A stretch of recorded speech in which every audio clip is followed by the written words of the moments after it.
good.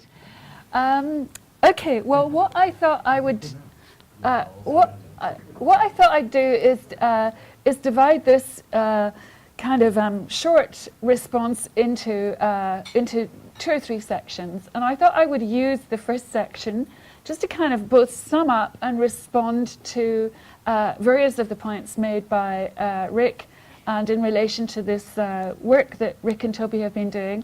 And they're really just kind of me, in many ways, thinking out loud, because this is it's off my field, but I found it incredibly stimulating. And what I'm trying to do is to kind of like connect some of the issues that Rick has been making with, you know, my own area of study, with feminist cultural studies, with social and cultural theory that I'm more familiar with.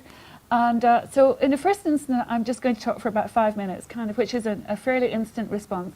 Then after that, I thought I would go back to kind of sum up some of the key issues that emerged yesterday, which I'd like to kind of like consolidate a little bit, and which I think also might give us an agenda for further work, or, you know, like kind of summing up what is the work in the field, that given that we're working, Rick and I, in very different areas, nevertheless, I thought it would be useful to try and kind of consolidate or push forward an intellectual agenda of areas that would seem valuable for future work, for collaboration, for kind of thinking in common. So, and so I'm just going to start with some kind of points that are really fairly off the top of my head, and which also might kind of bridge a gap again between the work that I'm familiar with from my colleagues in Goldsmiths, even though it's not work that I'm myself immersed in. But so the first point I want to make is that this kind of new interdisciplinary collaboration between environmental science and media studies seems to me to be very rich, very full of potential, and I'm interested in the methodological as well as the conceptual issues that it gives rise to. And I think that the methodological issues seem to me to be issues which don't simply reiterate old paradigms, but which introduce kind of new modes of working. So I'm interested in what are the apt methodologies that we would use in carrying out this kind of study. What are the new methodological tools that are required? And the 2 terms that I have picked up are, first of all, the footprints concept that people have been referring to. How do we study footprints? That connects also very much with what Lisa was talking about yesterday. You know, what does it mean to have a kind of footprint methodology? And then, and I kind of just want to flag that up. You know, what kind of different strategies has one really got to adopt to be able to engage with this field and to investigate it? So I was interested in footprints, but also I think in relation to both this work and to what Kate and I have been talking about and my own work, I think really we can't get away from the concept of biographies. And biographies not just of humans, but also, of course, as other people have been talking about, biographies of objects, or biographies of technologies, or biographies of media biographies. And the notion of biography is one that 2 of my colleagues in Goldsmiths have been using a lot in relation to biographies of things, Scott Lash and Celia Lurie's book, Global Culture Industry, where they're following objects around the world. You know, they're tracing the kind of global movement of objects. They're originally taking up, of course, the very valuable work from Appadurai, but using that to create biographies of things. And they use the you know, they're very keen on things, and in many ways their kind of new sociology is a sociology of things. And so I'm interested. I want to flag up footprints, biographies of things, biographies of technology, biographies of objects, and media objects seems to me to be kind of underpinning a lot of what Rick was talking about. But I also kind of just want to throw into the kind of pile a few other points that come to me. That this coming together of environmental science and media studies, in many ways it might also kind of parallel some of the work that I know has been carried out in Goldsmiths and also on the LSE on the kind of convergence of, let's say, feminist theory with animal studies, or with, kind of taking further the post-human in the sense of Rosie Briedotti's nomadic subjectivities, but perhaps most specifically drawing on really developing in a very rich and interesting way work from Donna Haraway, and really kind of thinking about the animal. And I mean, again, this is way off my own field, but I've come into contact with it in a variety of ways, and of course I find it interesting. You know, it does connect with environmental politics, of course. It's kind of like one of the unacknowledged issues so far in your talk was the animal, and the animal life world or animal ecologies or whatever. And this is an area of incredibly great influence in Goldsmiths, and it's not just Haraway, but I think people are also using methodologies drawn from post-colonial studies, for example. And I come across the work recently of Donna Landry, a colleague of ours at Kent University, who's looking at the role of the horse in colonial wars. Yes, and so there's a kind of interest in historically in cultural history and post-colonial history in horses and dogs, and all kinds of other. And also just flag up that in the sociology department at Goldsmiths, some book was published recently, which I'm sure Caroline knows, The Animal Studies Reader. And the Animal Studies Reader seems to bring together a whole bunch of colleagues that are thinking around these issues in a post-colonial frame, also in kind of drawing on post-structuralism and psychoanalysis, and also kind of bioethics. So that might be worth thinking about. The other key methodologies that I'm familiar with here are the extent to which people in the UK who are pursuing this particular pathway are also very influenced by the work of Bruno Latour. And also I'm reminded, really, although it was done a long time ago, of Paul Rabineau's French DNA. And that then leads me to think about, you talk about environmental science and media studies, and I was thinking of kind of cultural anthropology and environmental science, or cultural anthropology and animal studies. So in my odd interactions with the animal studies people, and my daughter makes me really laugh about this because I'm the mother who would never have any cats or dogs or anything. So I'm not a great animal lover, but nevertheless, I keep getting these kind of young feminist scholars sending me emails from Berlin. Somebody said, "Oh, Angela, we're doing this project on the horse in the city, and we want to bring the horse back into the city, and we're doing a study of like modernity and traffic and pollution." And, bringing the horse back into the city of, as it happens, Berlin, as both, as a historical event, as a kind of reassessment of modernity, as an art event. And so, I kind of think, well, there clearly is something going on here that I've kind of, lost. I'm not quite up to speed on yet. So that's kind of one or two methodological points about how, and I think, Paul Rabineau's study of French DNA, I think, is a really magnificent study of how kind of science studies and anthropology can be brought together. And so I just want to kind of flag that up as a reminder, really. But the second point I want to make, so that's the first point, is methodological, really. And to embrace the animal kingdom as well.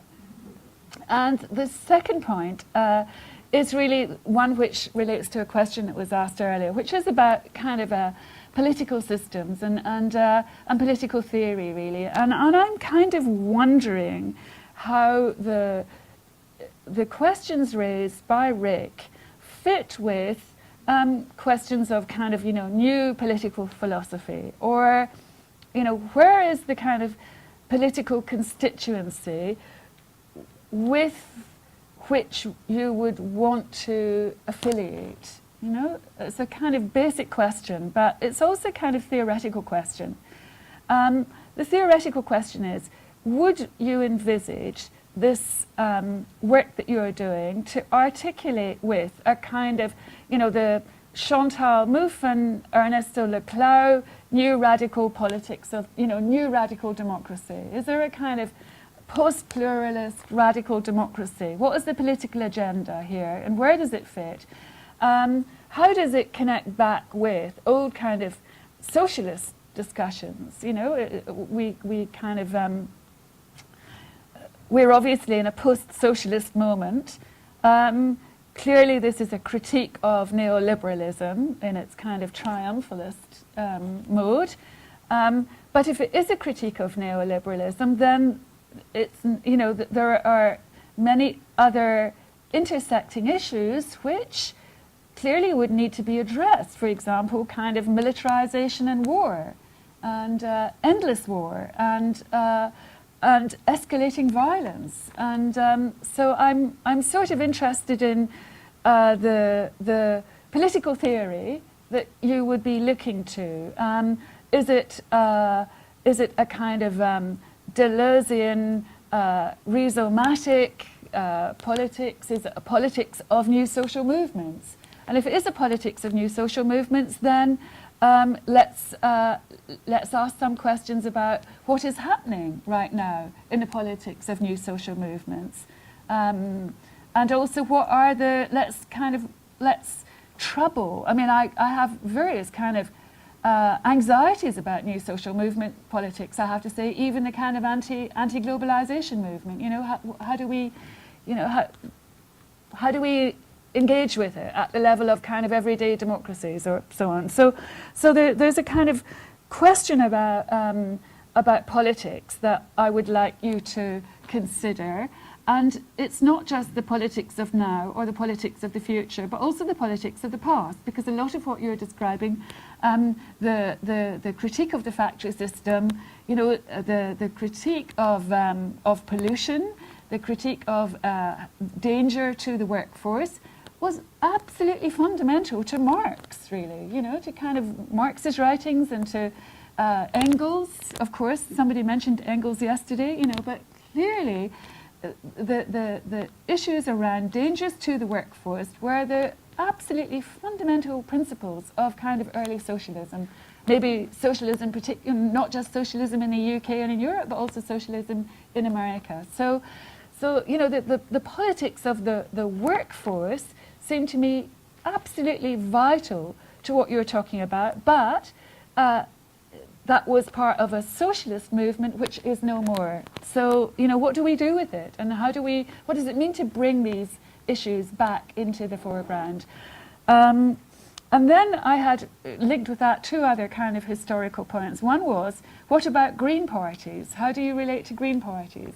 And, what about the Green Party in Europe, which is, there's still a very kind of embedded Green Party, for example, in Germany, less so in the UK. But, what about party politics? How do you engage with the Green Party? And then a kind of historical point was that, of course, also at a certain moment in time, the left and the feminist left in the early 80s in Europe very much looked to Green parties. As far as I recall, even people like Danny Cohn-Bendit kind of signed up. I think he's a Green MP, actually. There's a history there that I think also needs to be engaged with. And then the final point, which is not so much political but is also sociological, is that I was thinking about Ulrich Beck's work when you were talking. And in Europe, and in kind of terms of liberal democracy, not social democracy and not socialism, but Ulrich Beck's Risk Society was a kind of key text for making science and technology and risk key political issues. And Ulrich Beck himself was in many ways, very much tied up with the green political movement in Germany. So they're kind of like my direct questions to you. And let me kind of then also make a connection between what Rick and Toby are interested in, and then kind of moving back to some of the issues I raised yesterday. Seems to me that it's well worth revisiting and putting back on the agenda workplace legislation and the kind of battles that were fought to introduce and implement legislation. The Factory Acts, for example, are incredibly relevant to what you were talking about. Health and safety,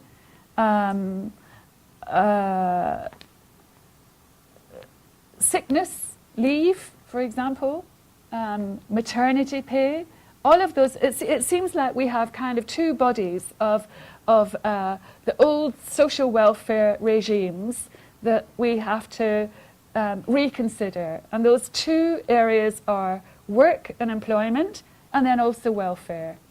And our debates have been kind of underpinned by the erosion of these spheres. And what would it mean to revisit and to consolidate an interest in workplace rights and entitlements, and also welfare rights and entitlements. And so that would seem to me kind of very much on the agenda. Okay, so that's kind of my response to you, Rick. Let me kind of summarize some of the points that I think from yesterday. These are just kind of throwing out some concepts. It'll only take a few minutes. I'd like us to, as I said yesterday, to rethink bureaucracy and to rethink institutions which are, whose founding principles are in many ways protective or social democratic or not-for-profit, or are, if you like, regulatory. Yes? What are the regulatory institutions of our time? And I think the European Union strikes one as an important example of course, there are many things wrong with the European Union, and in every way. It's clearly by no means a kind of perfect bureaucracy, but I think as an object of study in relation to the issues that you've raised, if we are thinking about institutions and bureaucracies, then it's worth actually doing the kind of work inside. For example, inside the European Union's offices that are protecting the environment, yes? Or inside the European Union's departments where trade and health and safety and workplace rights are still being extended. For example, the European Union is working very closely with states outside the EU. Yes? If you look at EU grants, have been given all the time to work in countries of the South, in Southeast Asia. So the EU is more than just a kind of protective, if expanded, post-national phenomenon. Okay, so bureaucracy and big institutions, but I also think that it's worth rethinking about in relation also to my own work. What do we mean by social enterprise, or what are social entrepreneurs? Because there's been a lot of discussion about cultural entrepreneurs, but in many ways, in the UK and also increasingly in Europe, and this is a point perhaps we didn't get to yesterday, but culture is being used as a replacement for social policy. Yes? So culture and the concept of culture and the concept of creativity are being kind of parachuted in to deal with what used to be called the social field, or social institutions, or even social work. So again, this seems to me a very interesting thing that really, as a kind of 60s and 70s concept, social work, community work, there were whole whole field of activities undertaken by the state, by the local state, and even by the transnational state in the case of Europe, where social projects were being undertaken very much defined within these legislative terms. And actually now what's happened is that culture is being used instead. Culture is a kind of preferred concept because social institutions still bear the hallmark of the old, of the democratic, and so on. So culture, in a neoliberal sense, is being used to kind of break up those social institutions and also to kind of sex them up and to modernize them. So it's a kind of modernizing term to replace, to supplant, and to invalidate what used to be social community affairs. And it's very interesting to me that kind of social work hardly exists anymore as a practice, as an institutional field. It's, it really has disappeared entirely. But the kinds of, instead, it's being replaced by projects. Yes? So, I'm very fascinated by projects that involve often audio-visual work, that involve young people, learning skills. What used to be considered social or community work, or even something like youth work, is now entirely connected up and defined in terms of culture and creativity. So I would say we need to kind of like pay more attention to these so-called cultural entrepreneurs who are actually in many ways more like social enterprises, and investigate them, kind of do ethnographies, actually trace the pathways, look at the biographies. That would seem to me a very interesting thing to do.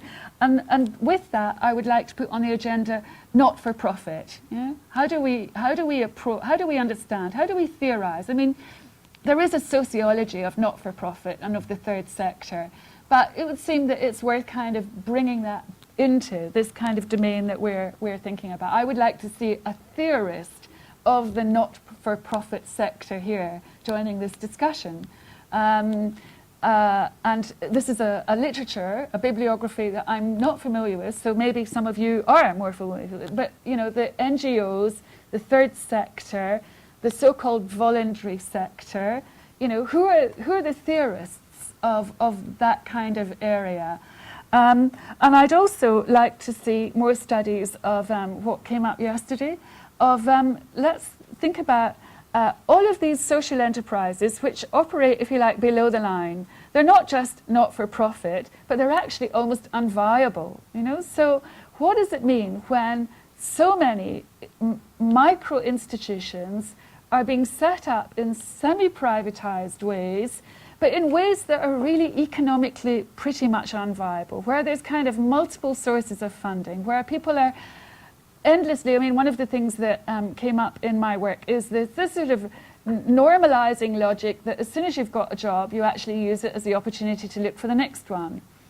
But actually, if you kind of apply that to these micro, not-for-profit, semi-NGOs, you actually find the exact same thing is like embedded in theatre workshops, in arts administration, in kind of all sorts of arts council-like cultural enterprises, where actually the real job is applying for funding all the time. Yes?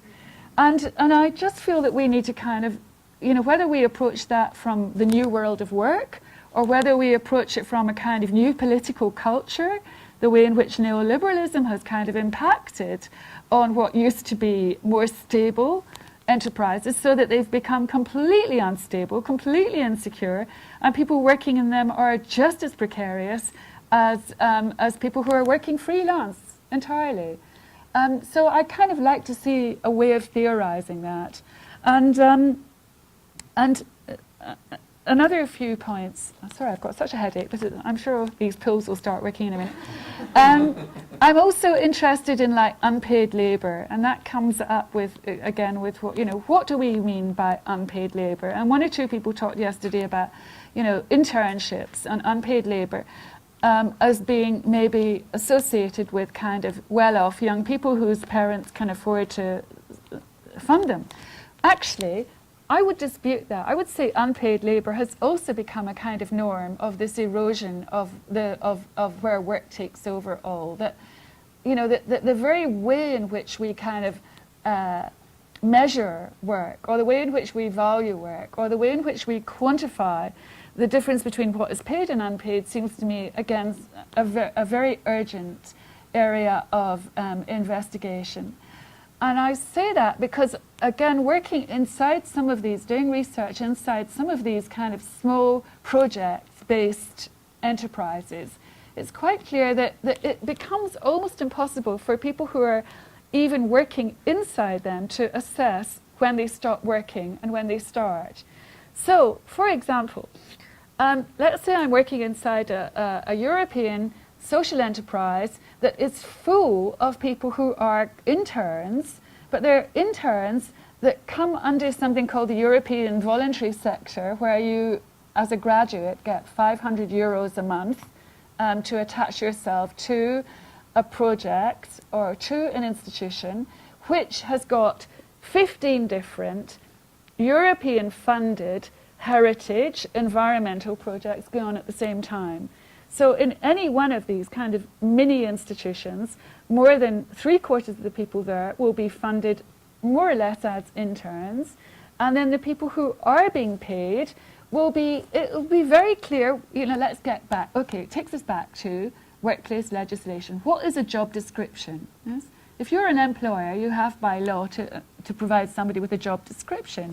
But if you're operating in this incredibly nebulous area, then what is your job description? So I would be, and this is a kind of ethnographic moment, where I would be hanging about inside a European project where, let's say, 2 or 3 people are kind of officially being paid, and the rest are all interns, and they're working on a creative economy in Palermo, let's say, for example.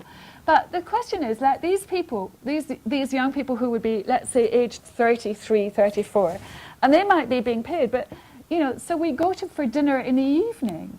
And now, I would say, from my old-fashioned kind of perspective, that if I was aged 32 and I was going for dinner in the evening with my bosses and with, you know, Angela, that it would seem like work. It wouldn't seem like, you know, it wouldn't seem like being just hanging about and having a good time. I would think this is my paid job. If I'm going to dinner, then, whereas from the perspective of the funders, or from the perspective, if you like to use an old word, the bosses, actually, this is kind of like your leisure. You know, this is for your CV. You know, that if you get to come for dinner and the dinner is being paid, so on. So I think unpaid labour is something that we really have to kind of theorise more thoroughly.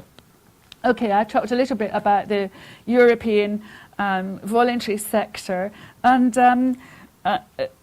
there's perhaps just 1 or 2 other points in relation to that are worth making. So the European Union funds huge, you know, hundreds and thousands of projects which are about the environment, about heritage, about the creative industries, for example, in rural parts of the country. So rural creative industries emerges as a new topic, not just in kind of media cities. And really, one has to ask, well, what's going on here? And it seems that really what is going on, apart from the environmental issues that you talked about, and apart from the idea of making films, of really what's going on is kind of forms of job creation. Yes? So I would say that a great deal of this cultural industry initiative is not just about a post-industrial economy, not just about a kind of soft cultural sector, but actually, in a European sense anyway, about job creation, but job creation in a kind of along different lines from jobs as we have known them in the past. And that too seems to me kind of worth exploring. So, for example, the interns and the people who might be paid on a freelance basis in this European social enterprise actually are being paid to enhance the skills of people who are maybe 10 years younger and who have just graduated from the University of Palermo. So there's this kind of chain of like skills. Everybody is trying to create a job for themselves, you know, within a scale of kind of like 5 years of a difference. So the object of the study that I was just describing was Palermo as a kind of, you know, part of Italy, suffered from unemployment, static and rigid, and needs to find ways of increasing the enterprise culture amongst people who have graduated from it. So there are 3 levels of interns who then train the young people who are aged 23, 24 in media skills. How do you make media videos? Because they don't have media studies in Palermo, you know? Or how do you do an oral history? Or how do you think about the environment in Palermo? So at every level, really what people are doing are kind of like being taught how to be enterprising, how to create your own job, how to become self-reliant, how to, you know, as Ulrich Beck would put it, create a life of one's own, yes, in this much more individualistic and kind of self-reliant way. And so I think that takes us back to, again, the question of methodologies. It seems to me the only way you can kind of study these sociologically is through biographies, you know? I think kind of biographies offer a very kind of the only viable methodology. Okay, well, I think I should just finish there, really. That kind of summarizes. I mean, some of the concepts that we went through yesterday, I think we can return to at a future date. Okay, thank you. Well, Biographies of Objects, Lorraine Datz and Ian Hacking also been working on when something becomes an object and how they come into being to have a biography to begin with. Is very interesting work. There are scientific objects they look at, which is also links up to what we're doing here. Animal studies reader. There's very interesting. I didn't know. Haven't probed this, but obviously this is a middle range eco-ethical thing, and there are some aspects to this that are covered, that will be covered in our book. Obviously, the effects of on the habitats and things where media have a direct role to play. It also brings to mind that Spain's the first country to accord equal rights to apes with this project, the Gorilla Project. So things are happening around political.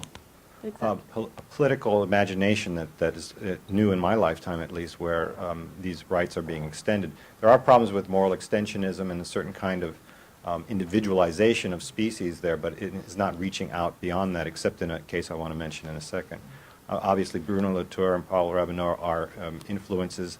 We've been trying to work out whether or not the book is going to be self-referential to the field or if it's going to be instructive in a sense, and rather than digress into theoretical discussions or, do the list of well-known names, to really just hit the main points and try to put the issues out there and to be more, to use more examples that illustrate those concerns of authors, a range of them from James Weber and others to the present.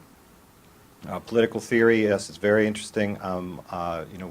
We do battle with this between the two of us. I'm much more influenced by the new pluralism, William Connolly and such, who has a very strong, has articulated a very strong egalitarian politics and is very holistic and influenced by Deleuze, but in a kind of post-Deleuzian, post-Nietzschean, post-Foucauldian, present-day William Connolly way. If you don't know his work, I would really suggest that you look at it. I'm saying out here. Critique of neoliberalism, yes. War and violence as they affect the environment. There are studies on this, and they're emerging more and more.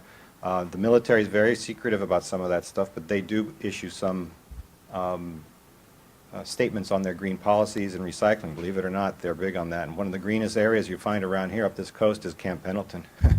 So, except for a few of the munitions that haven't been exploded. When it's not on fire. Well, the fires are a natural process, obviously. But that does require more work to be done. Yes, we link up with old socialism, and, maybe I'm one of the Jurassic socialists in the room. as it's been said before. Beck obviously is a key word as well in his reference. Again, this goes back to, do we want to highlight the words of the theorist, or do we want to take those examples that we've learned from the theorist and put them in the forefront to try to just communicate these issues, because it seems the urgency there is at least it's influencing the way I'm writing. EU legislation going inside these would be very, very good. You know, all of the things that you said before, I endorse, and they're very interesting things.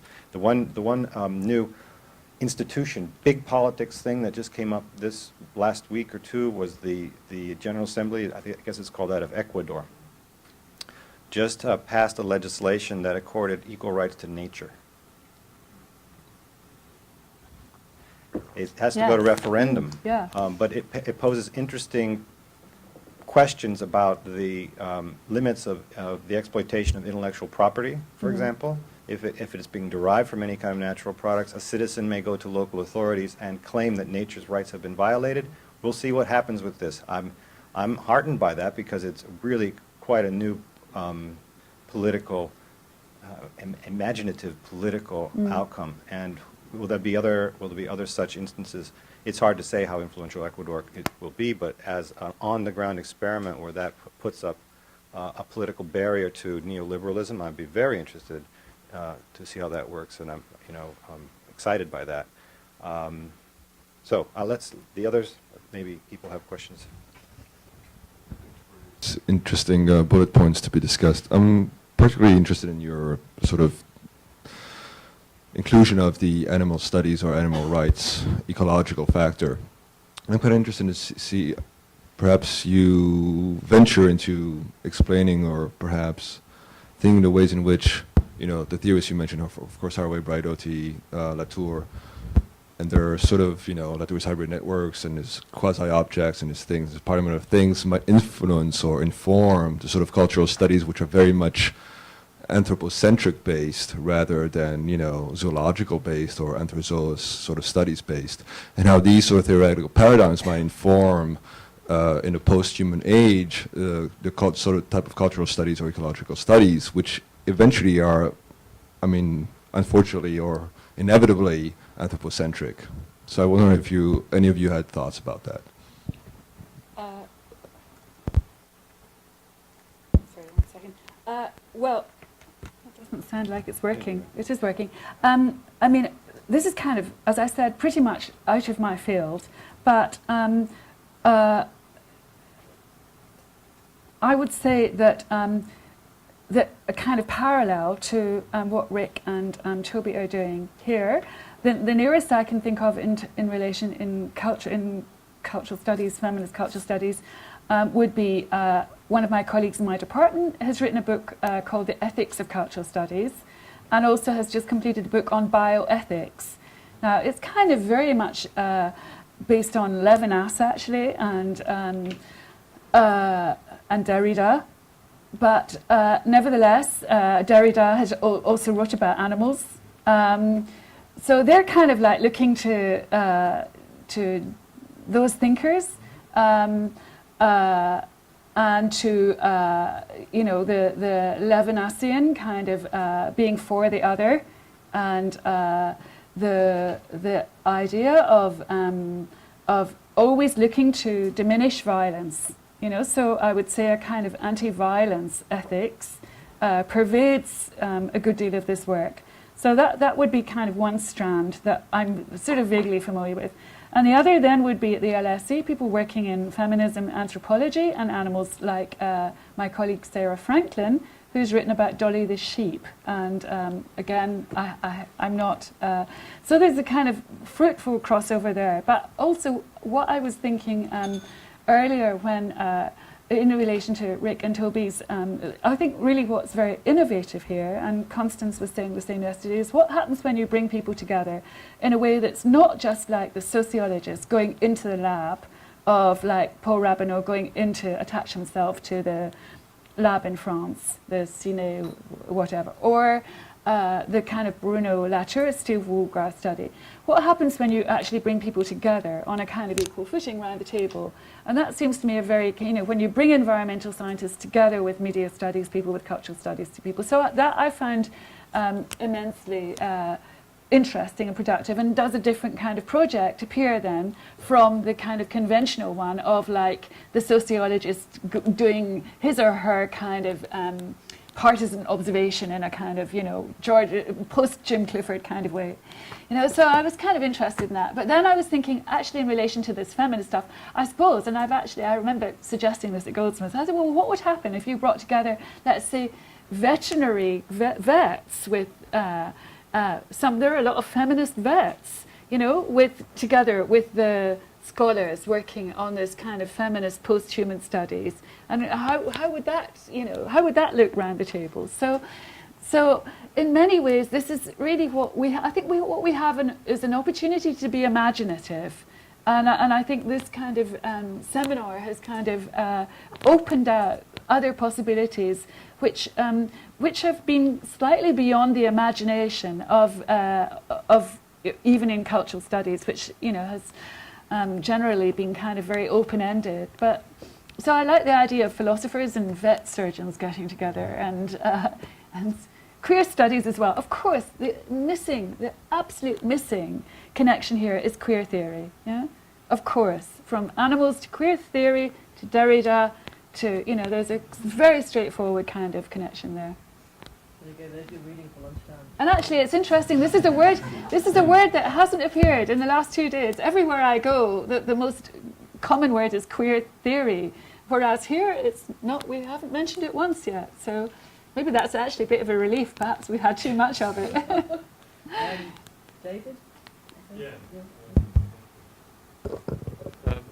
Just to try and sort of pull a couple of things together. I mean, you raised the question of risk society in relation to issues of pollution and global warming and so on. And I wonder whether you might not, both of you might not think aloud about the link of that set of issues. I mean, risk society as a calculability about what we face in relation to questions not just of which are so have been so with us for the last almost decade now, around issues of insecurity, the making and management of the insecure, as we live the social, manifested through issues of uncertainty.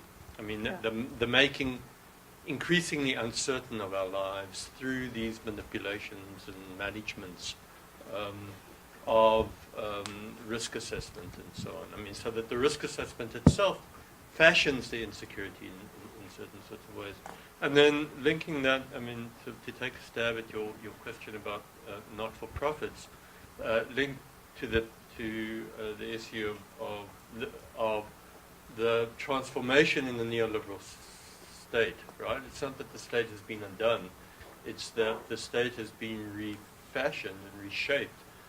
And how has it been reshaped? Well, it's been reshaped by downsizing the non-repressive state apparatuses, those forms of state apparatus that were hitherto, from the 1930s through the 1980s, that were devoted to the caretaking aspects, the welfare aspects of the state, right?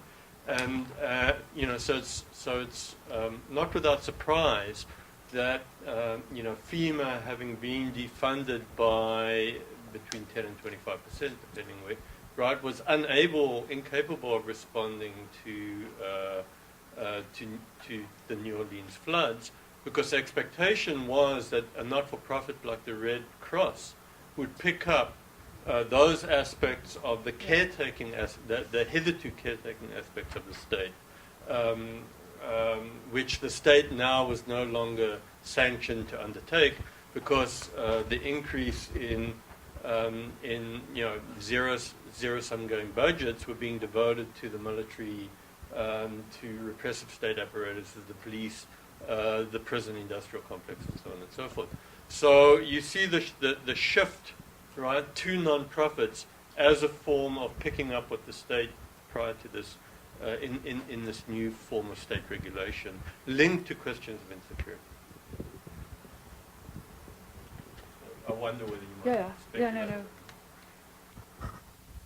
Yeah, on the last, I I'm trying to imagine what it would have been like if some of these urgent environmental concerns had that kind of network of smaller safety net, in place, instead of having to wait for the big federal agencies to be created with EPA and OSHA and the others, which to a certain extent are all about risk managerialism, and they use that language in practical terms, not in a kind of overarching sociological theory that I think you're trying to get at. But for consultants, a lot of opportunities for science, and the solutions usually are technological to problems caused by technology, and then again, as I said, they are what they do is really allocate risk. They don't really manage it. They allocate it to different populations depending on a certain stratification. That's not explicit in what they do, but if you looked at the patterns and how they assess risk, then you bring in all these other issues. Yeah, I mean, I totally agree with what you said, and I think that one of the what's happened in let's say cultural studies influenced by theory is that there's been a kind of unviability of bringing these kind of discussions together. And I can see this in my own institution, that if one is going with certain kinds of interests, let's say around sexuality, gender, the body, then it becomes totally inappropriate to talk about the state, or even to talk about welfare. I think that would be, we could say that this would be, that's kind of, I mean, I never thought that the discussion between Nancy Fraser and Judith Butler was kind of, like the merely cultural. It was a kind of annoying debate that, but it sort of sums up the unviability of being actually somebody like myself who's interested in both of those. I kind of think, well, this is just the road to nowhere, because I'm probably going to fail on both sides. But, in some ways what we're doing here maybe is a kind of like the value of middle ground theory is that it can do that, and that it should be possible to talk about the body and body work, for example, as I was talking about yesterday, and kind of gendered body work in relationship to not-for-profit changes at the state level of funding for job creation and so on. So let's try to work out how we can productively bring those two vocabularies together. And I think really that's kind of, now that when it's kind of put to me in those terms, I think that's very much what I've been kind of trying to do. And so, kind of a good example would be the way in which, and we talked a little bit about this yesterday, in further education colleges, the incredible expansion of beauty therapy work as the dominant choice for young women's career, low working class young women's career choices. Now, how does that then tally with this kind of environmental, it's because what they're learning to do is to kind of more or less promote cosmetic surgery, ultimately. So that's one kind of, I think, and then my second answer to your question is that it might be worth going back to Ulrich Beck's work again, like how many years later, and to look at risk society again, and to kind of critique it from along these lines. I think that, that would be a useful thing to do. And then also to kind of, there's always people arguing against Ulrich Beck, but there was quite a productive discussion in the British Journal of Sociology in the last couple of years, where somebody really took him to task, and then he answered them, in a good. So I think in terms of Beck's work is really still it's an important contribution to this debate, I would say. Okay, it's 1 o'clock. We've got one question down here. Do you want to? Yes. Yeah, no. Hello. Okay. I actually don't know it's not quite a question. It was more a comment building on the animal studies